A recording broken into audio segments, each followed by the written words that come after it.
The Babel condition. A story of scrambled words, broken sentences, and the love that understood anyway. He woke up on a Tuesday with his words all out of line. Said, "Morning, good love mine." She laughed and said, "That's fine." He pointed at the coffee, tried to say I made it black, but what came out was refrigerator, and he couldn't take it back. Oh, banana language, ironing board love, refrigerator shower, stars above. She learned to speak the way he broke every wrong word, a tender joke. Oh, banana language, she understands the broken grammar of his hands.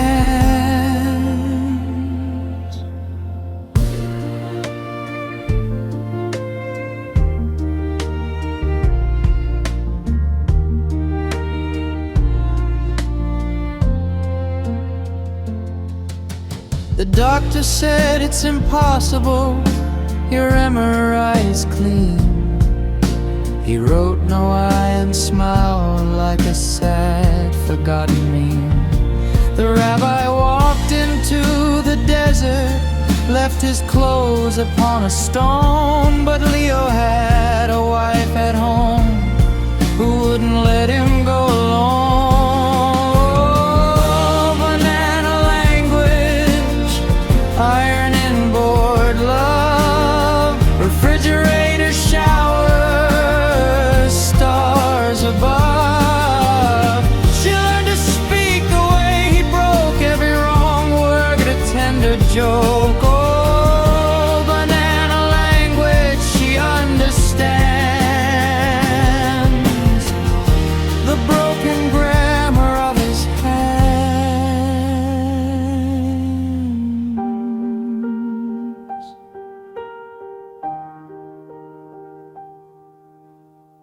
He couldn't say her name one morning, just a C and then a silence. She took his hand and said, "I'm here." He didn't need the words, he pointed at his chest. She nodded, that was the whole language, that was enough. Banana language, burning frog love. She learned to speak what he was made of.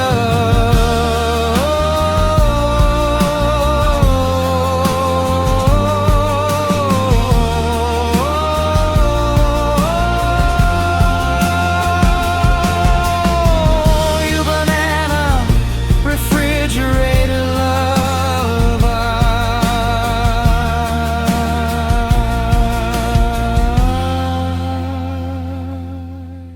Part 1, the first morning.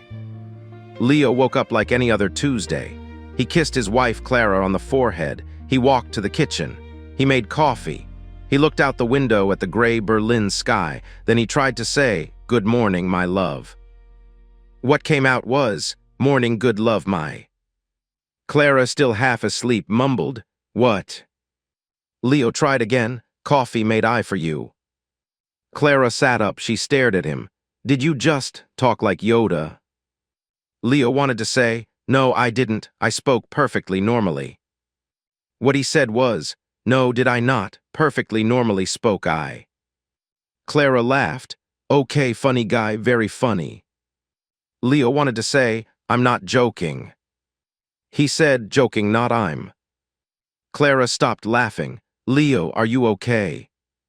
Leo nodded. He pointed at his mouth. He shrugged. He tried to say, "I don't know what's happening." He said, "Happening what's no don't I." Clara reached for her phone. "I'm calling a doctor." Leo wanted to say, "That's probably a good idea." He said, "Idea good or probably that's." Clara stared at him. Then she laughed again, not cruelly but helplessly. Leo, you sound like a fortune cookie that's been hit on the head. Leo laughed too, because what else could he do? It was funny, for now. Part 2, The Doctor Who Didn't Laugh. Dr. Singh was young, smart, and very patient. Can you tell me your full name? She asked. Leo said, Leo Friedrich Keller is name my. Dr. Singh wrote something down. And your date of birth? March 15th, 1978, born was I. Do you have any pains? Pain no have I. Any numbness, tingling? Numbness, tingling, number have not I. Dr. Singh put down her pen. Mr. Keller, this sounds like a form of aphasia, but aphasia usually affects word finding, not word order. Have you ever had a stroke? Leo wanted to say, no, I've never had a stroke. I run 3 times a week. My blood pressure is perfect. He said, no. Stroke had never I week a 3 times run I perfect is pressure blood my. Dr. Singh stared at him, then she laughed just a little. You sound like Yoda, Leo said. Like Yoda sound I know I. Dr. Singh ordered an MRI. The MRI was clean. No tumor, no bleed, no damage, nothing. This is impossible, Dr. Singh said. Leo wrote on a piece of paper. I know. He looked at the paper. He had written, no I. He showed it to Dr. Singh. She read it. Then she read it again. Then she sat back in her chair and said, Mr. Keller, I have no idea what's wrong with you. Leo wrote, me neither. The paper said, neither me. Dr. Singh laughed, a real laugh, warm and helpless. You're the strangest patient I've ever had. Leo smiled. He wrote, thank you. The paper said, you thank. Part 3, The Laughter at Home. The first week was funny. Clara made a game of it. She held up objects and Leo had to name them. What's this? She asked, holding up a banana. Leo said, banana that is. And this, a coffee mug. Mug coffee that is. And me, she pointed at herself. Leo looked at her. He wanted to say, you are the love of my life. He said, life my of love thee are you. Clara burst out laughing. You're like a handsome little Yoda who lives in my house. Leo wanted to say, I hate this. He said, this hate I. But he didn't mean it, not really. Because Clara was laughing and her laugh was the most beautiful sound in the world, even when he couldn't say it right. That night they made love, and when Leo wanted to whisper, you feel like home, he said, home like feel you. Clara pulled him closer. I know what you meant, she said, and for a moment everything was fine. Part 4, The First Crack. The second week was harder. Leo went to the supermarket. He wanted to buy milk, bread, eggs, and butter. He stood at the counter and said to the cashier, milk, bread, eggs, butter have I. The cashier looked at him strangely. You have them. Leo nodded. He pointed at the items. The cashier scanned them. That'll be €12.50. Leo wanted to say, here's my card. He said, card my here's. The cashier blinked. Sir, are you okay? Leo wanted to say, no, I'm not okay. My brain is broken and I don't know why and I'm scared. He said, no, okay, not I'm. Broken is brain my. Why no don't I scared am I? The cashier called the manager. Leo left without the groceries. When he got home, Clara asked, where's the food? Leo wanted to say, I couldn't buy it. I scared the cashier, I'm sorry. He said, buy it couldn't I cashier the scared I sorry am I. Clara hugged him. It's okay, I'll go. Leo sat in the kitchen. Alone, for the first time he didn't laugh. Part 5, The Substitution begins. The third week something new happened. Leo wanted to say, can you pass the salt? He said, can you pass the pepper? Clara handed him the pepper. Leo shook his head. He pointed at the salt. You said pepper, Clara said. Leo wanted to say, no, I said salt. He said, no, salt, said I. But he hadn't. He knew he hadn't. In his head he had said salt, but out of his mouth had come pepper. For the first time, Leo was afraid of his own voice. It's getting worse, he wrote. He looked at the paper. He had written, worse getting it's. But also, the word worse looked strange. Had he wanted to write worse? Or worth? Or wrist? He didn't know anymore. Part 6, The Absurdity. The fourth week, Leo lost control completely. He wanted to say, "I'm going to take a shower." He said, "I'm going to take a refrigerator." Clara froze. What?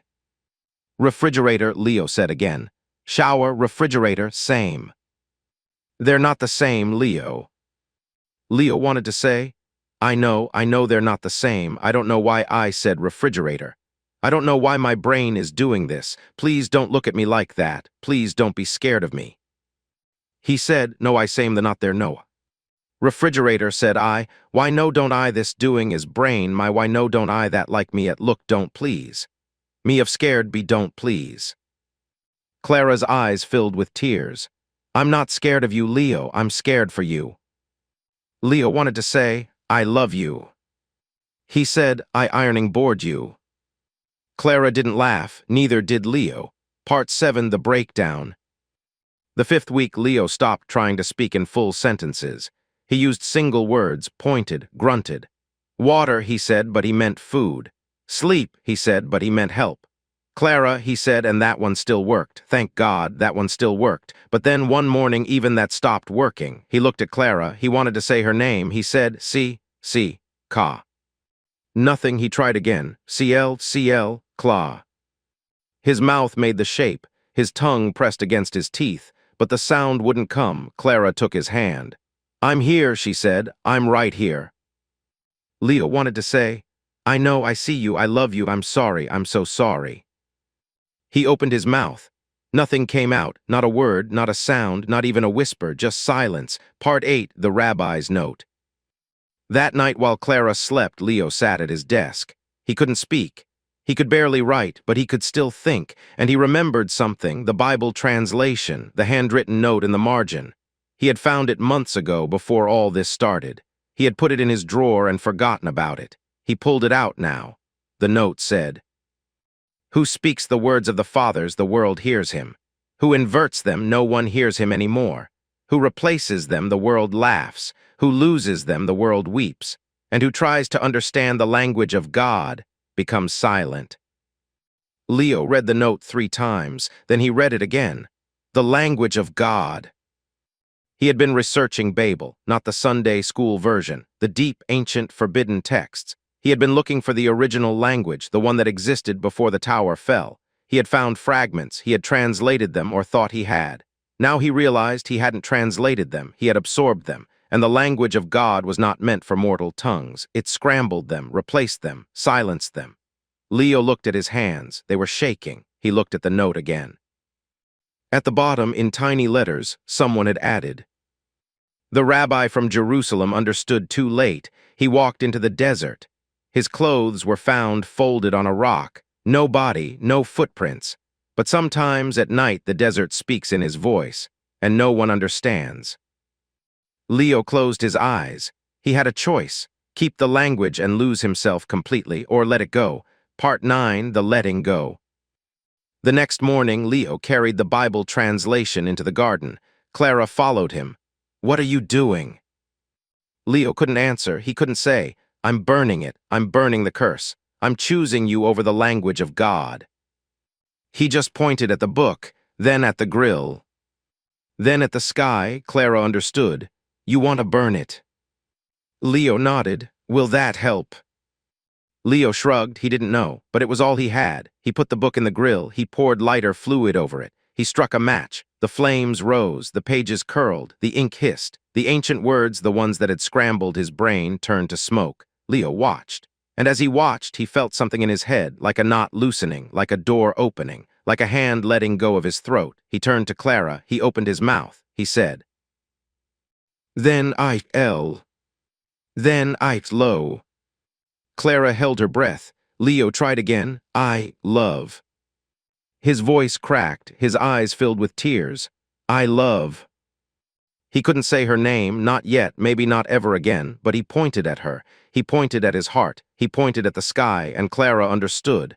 I love you too, she said. I love you too. Leo smiled. He couldn't speak, not properly. Maybe he never would, but he could smile, and that was enough. Part 10, 1 year later. Leo never fully recovered. He could say short sentences now. Hungry, sleep, love. Sometimes the wrong word still came out. Refrigerator instead of shower. Ironing board instead of you. But Clara understood. She had learned a new language, his language. When he said banana, she knew he meant I'm tired. When he said Kühlschrank, she knew he meant hold me. When he said Clara, she knew he meant you are my whole world and I am so sorry and thank you for staying and I love you more than I can ever say. And one night as they lay in bed, Leo turned to her. He opened his mouth. He said, you, banana, refrigerator, love, I. Clara laughed, not cruelly, not helplessly, but warmly the way she used to laugh before all this started. I love you too, you beautiful broken man, she said. Leo smiled.